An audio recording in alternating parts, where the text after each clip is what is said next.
چرا قیمت مسکن تو ایران مثل لوبیای سحرآمیز همینجور میره بالا و بالا و بالاتر؟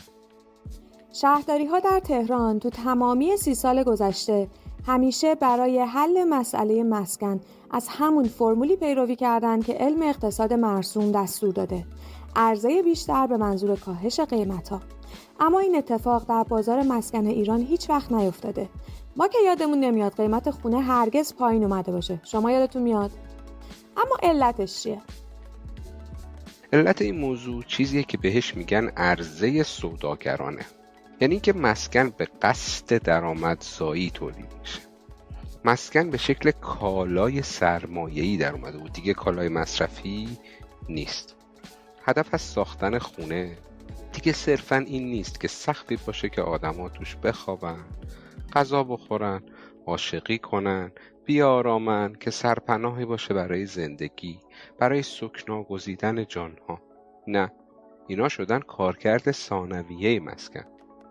اول از همه و مهمتر از همه خونه رو میسازن که سرمایه‌شون رشد کنه.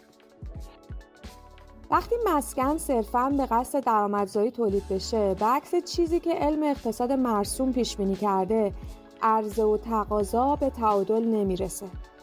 در اقتصاد سوداگرانه بساز و بفروشا و کسایی که از تملک مسکن سود میبرن هرگز اجازه نمیدن قیمتش بیاد پایین، حتی اگه سالها فروش نره، چون روی مسکن سرمایه گذاری کردن و خب نمیخوان ضرر کنن. از طرف دیگه هم چون مسکن به شکل کالای سرمایه‌ای در اومده و دیگه کالای مصرفی نیست، هر سال به قیمتش اضافه میشه. در ایران بازار سرمایه در قسمت‌های تولیدی چندان سودده نیست و هزاران مسئله و مانع داره.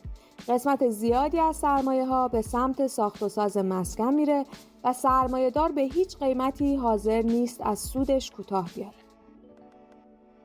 تو تهران طبق آمار سال 95 حدود 400,000 واحد خالی فقط تو 4 منطقه بالا و غرب شهر داشته، در حالی که نرخ اجاره نشینی از 33% تو سال 85 به 41% سال 95 رسیده.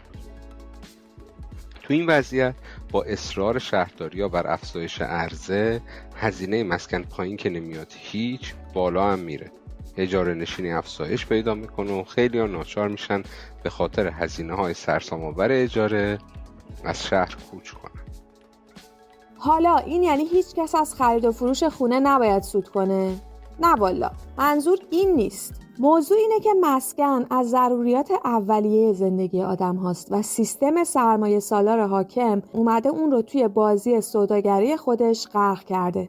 تبدیلش کرده به کالایی که باید با منطق سرمایه داری تولید و اداره بشه. یعنی چی؟ یعنی دیگه مهم نیست مردمی که توی اون خونه ها زندگی میکنن چقدر توان خرید اون خونه ها یا پرداخت هزینه های اجاره رو دارن، چون کارکرد اولیه و اصلی اون خونه ها تغییر کرده به این که سود سرمایه گذارها رو بیشتر و بیشتر بکنه. مشکل این نیست که شما یه خونه‌ای داشته باشید و بخواید حالا بعد 10 سال بفروشید و حالا یه سودی هم بکنید.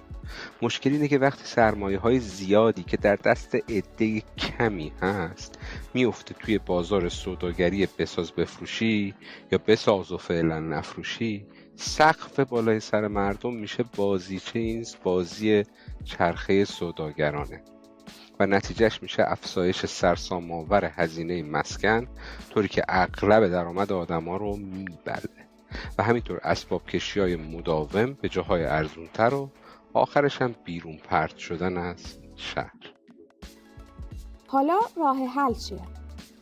چند سال پیش ساکنین برلین به مشکل مشابهی واکنش نشون دادن.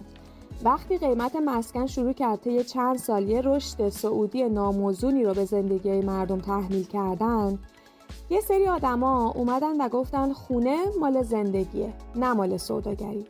شروع کردن امضا جمع کردن که دست شرکت‌های بزرگی که مثلا بیشتر از 3,000 تا خونه تو برلین دارن رو از بازی با بازار مسکن کوتاه کنن.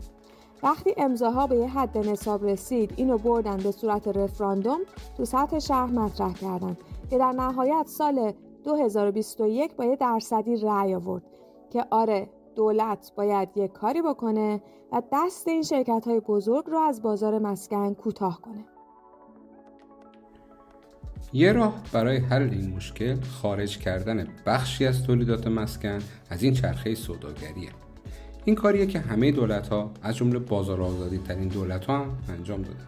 مثلا تو انگلیس از بعد از جنگ بین‌الملل دوم تا دهه 80 نزدیک نصف خونه‌ها توسط بخش عمومی ساخته شده. یا مثلا تو فرانسه و سوئد هم نزدیک 1/3 خونه‌ها توسط بخش عمومی ساخته و اداره شده. البته تو دهه‌های اخیر با فاصله گرفتن از سنت خانه‌های اجتماعی، اوضاع تو این کشورها هم تغییر کرد و مسئله مسکن به مسئله جهانی تبدیل شد. برای ایران هم هیچ راه حلی جز ساخت مسکن توسط بخش عمومی نداریم. مسکن اجتماعی. مسکن اجتماعی چیه؟ مسکنی که اجازه فروش در بازار آزاد رو نداشته باشه، یعنی تملک اون در دست بخش عمومی باشه و صرفاً به اقشار مختلف اجاره داده شه. این سیاست هم البته تنها در جایی جواب میده که زیربنای سیاسی دموکراتیک وجود داشته باشه. زیربنای دموکراتیک به معنای کنترل جمعی و دموکراتیک دولت محلیه. یعنی مردم در هر شهر یا منطقه امکان نظارت بر ساخت، توزیع و نگهداری خانه‌های عمومی رو داشته باشن. و الا که بازم فساد.